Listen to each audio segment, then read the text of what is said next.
கிறிஸ்துவுக்குள் அன்பானவர்களே, ஆண்டவர் இரட்சகருமாகிய இயேசு கிறிஸ்துவின் இன்ப நாமத்தில் அன்பின் வாழ்த்துக்கள். நாம் தொடர்ச்சியாக இருதய கடினமும் அதன் விளைவுகளை குறித்து நாங்கள் தியானித்து வருகிறோம். நேற்றைய தினத்தை நாங்கள் பார்த்தோம். சிதேக்கியா ராஜாவினுடைய இருதய கடினம் அவனுடைய வாழ்க்கையில் எவ்வளவு பெரிய பாதிப்பை உண்டு பண்ணினது என்பதை குறித்து பார்க்கிறோம். மார்க் 3ஆம் அதிகாரத்திலே பரிசேயருடைய இருதய கடினத்தை குறித்து தான் நாங்கள் தியானிக்க போகிறோம். ஆண்டவராக இயேசு கிறிஸ்து ஜபாலயத்துக்குள் பிரவேசிக்கிறார். அங்கே ஒரு சூமின கையுடைய ஒரு மனுஷன் இருக்கிறார்.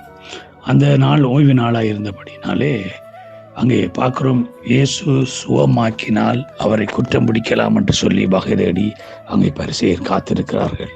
இயேசு சூமின கையுடையவனை பார்க்கிறார். இங்கே ரெண்டுக்கும் இடையில் ஒரு போராட்டம். ஆனாலும் ஆண்டவர் அவர்களை பார்த்து கேட்கிற கேள்வி, ஓய்வு நாளில் நன்மை செய்வதோ தீமை செய்வதோ ஜீவனை காப்பதோ அழிப்பதோ எது நியாயம் என்றார்கள். அவர்கள் பேசாமல் இருந்தார்கள்.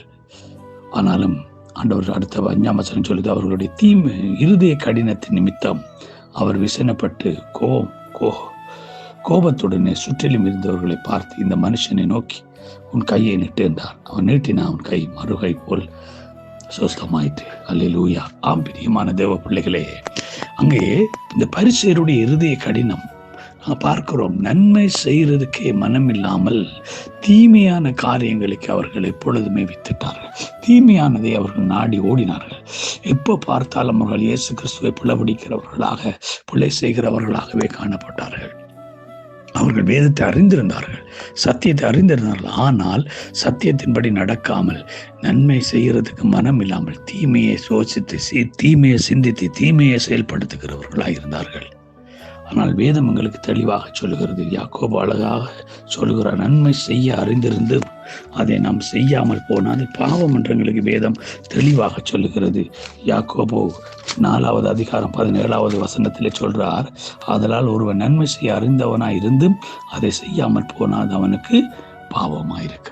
பிரியமானவர்களே, நன்மை செய்யக்கூடிய சூழ்நிலை, நன்மை செய்ய வேண்டிய தருணம், ஆனாலும் நன்மை செய்யறதுக்கு அவர்களுக்கு மனமில்லை.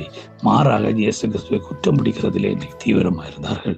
இன்றைக்கு எத்தனை பேர் நம்முடைய வாழ்க்கையில நமக்கு நன்மை செய்யக்கூடிய சூழ்நிலை இருந்தும் நாம் நன்மை செய்யாதபடி நாங்கள் எங்களுடைய இருதய கடினத்தின் நிமித்தம் தீமையை யோசித்து தீமையை சிந்தித்து தீமையின்படி நடக்கிறோம். ஆகவே தான் ஆண்டவர் என்கிட்ட சொல்கிறார், உனக்கு நன்மை செய்ய அறிந்ததான் நீ நன்மை செய்.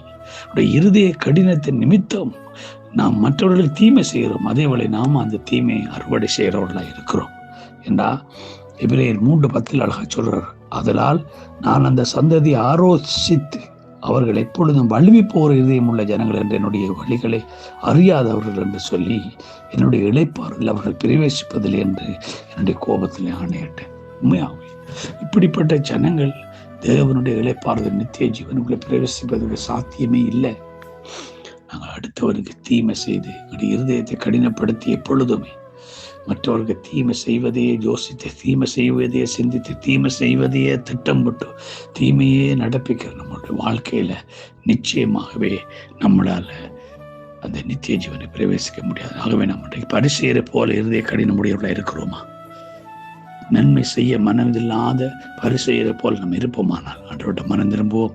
ஆண்டவரே, எங்களுடைய இருதய கடினம் மற்றவங்களுக்கு தீமை கொண்டு வராதபடி நாங்கள் இப்பொழுது உம்முடைய சித்தத்தை செய்கிறோம் எங்களை மாற்றம் என்று ஒப்பு கொடுப்போம். கர்த்தர் தாமே அப்படிப்பட்ட கிருபை ஒவ்வொரு தந்தருள்வாராக. God bless you all.